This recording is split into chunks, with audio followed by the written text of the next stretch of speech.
আসসালামু আলাইকুম। আপনারা কেমন আছেন? আজ আপনাদেরকে একটা রেসিপি করে দেখাবো আলুর দম। আপনারা তো অনেক রকমের আলুর দম খেয়েছেন। আজ আপনাদেরকে আমি একটা সুন্দর আলুর দমের রেসিপি দেখাবো খুব সুস্বাদু, খুব মজাদার। আপনারা বাড়িতে একবার হলেও খেয়ে দেখবেন। আমার রেসিপিটা আপনারা প্রথম থেকে শেষ অবধি দেখবেন, তাহলেই বুঝতে পারবেন। আজ আলুর দম বানানোর জন্য এই আলুগুলো আমি আস্তভাবে ছিলে নেব।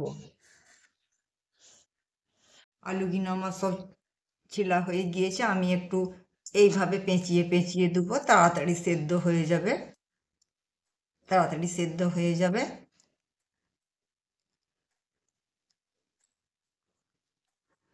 প্রত্যেকটাই এইভাবে করে দেবো।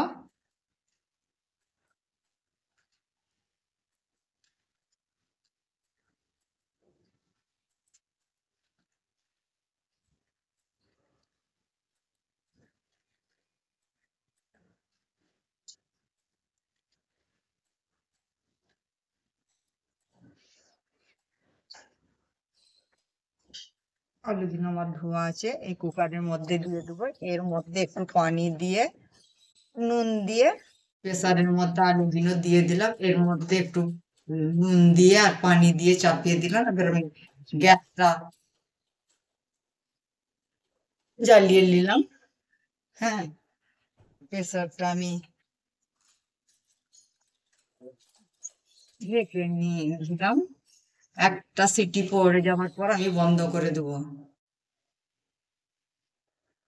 ওই ধারে আলুটা সেদ্ধ হচ্ছে, এই ধারে আমি মশলাটা কষিয়ে নেবো।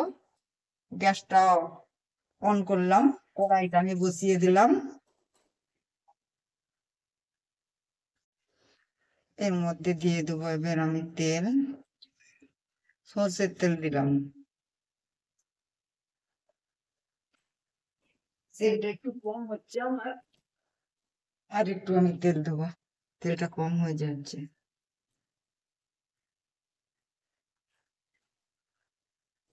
তেলটা আমার গরম হয়ে গিয়েছে, এর মধ্যে আমি দেবো একটা ছোট্ট পেঁয়াজ, মানে পেঁয়াজের কুচি।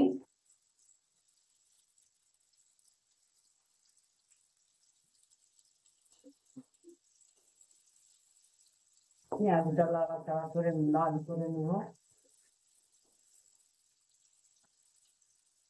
এর মধ্যে আছে আদা রসুনের পেস্ট, এর মধ্যে আছে পেঁয়াজ, গাজর, টমেটো, ধনে, জিরে আর গোলমরিচ আর কাঁচা লঙ্কার পেস্ট। হ্যাঁ, এইসব গুলা আমি কড়ার মধ্যে দিলাম।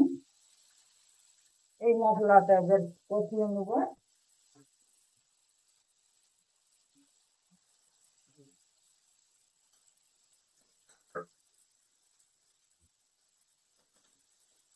পেস্ট গুলো দিয়ে দিলাম। এবার আমি মশলাটা কষিয়ে নেবো।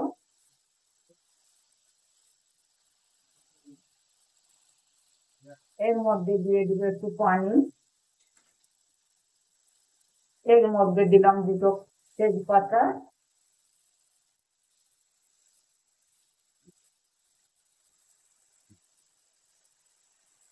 দুটো ছোট এলাচ, একটা দারচিনি ফুটে রেখে।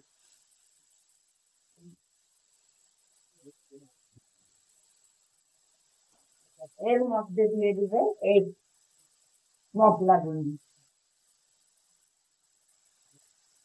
হলুদের গুঁড়ো 1 চামচ,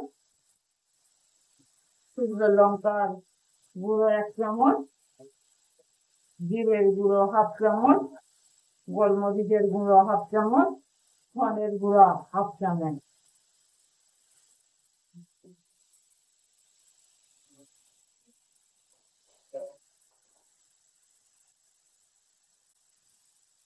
দিয়ে এইভাবে আমি নাড়াচাড়া করবো,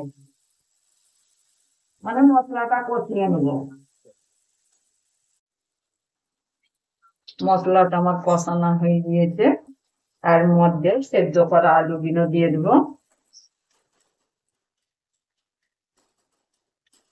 গ্যাসটা হাই ফ্লেমে করে দিলাম। আলুগুলো আমি এই চামচে করে এইভাবে, হ্যাঁ, পিস পিস করে নেব।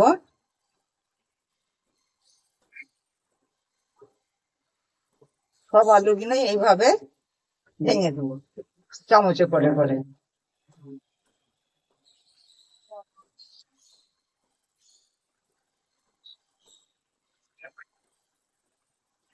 সব আলুগুলো এইভাবে চামচে করে ভেঙে দিলাম। নুন আমি আগে দিয়েছিলাম, এখন আমি অল্প দেবো। নুনটা আপনাদের পরিমাণ মতন দিবেন।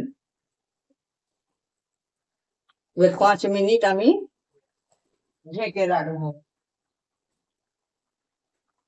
এভাবে নেড়ে চেড়ে 5 মিনিট আমি ঢেকে দেবো। হ্যাঁ, মশলাটা আলুর ভেতরে মানে যাওয়ার জন্য আমি 5 মিনিট ঢেকে দেবো। 5 মিনিট হয়ে গিয়েছে। এর মধ্যে এবার ধনে পাতার পেস্ট, ধনে পাতার পেস্টটা আমি আগে থাকতে করে রেখেছিলাম। ধনে পাতার পাতা না বেশি দিন থাকে না। হ্যাঁ, ধনে পাতার পেস্ট করে রাখবেন আপনারা, পেস্ট করে বা ফ্রিজের মধ্যে রাখবেন। কিন্তু এর মধ্যে কিছু দিবেন না, কোনো নুন টুন কি তেল ফেল কিচ্ছু দিবেন না। এমনি ধনে পাতার পেস্ট করে আপনারা ফ্রিজে রাখবেন, এই পেস্টটা অনেক দিন থাকে। আমি ধনে পাতার পেস্ট 1 চামচ দেবো। এর মধ্যে 1 চামচ বাটার দিলাম।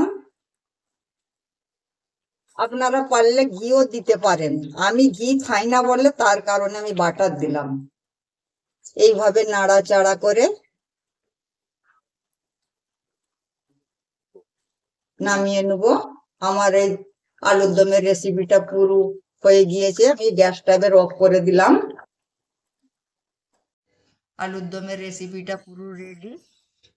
আপনারা ভালো থাকবেন, সুস্থ থাকবেন, সাবধানে থাকবেন। আল্লাহ হাফেজ।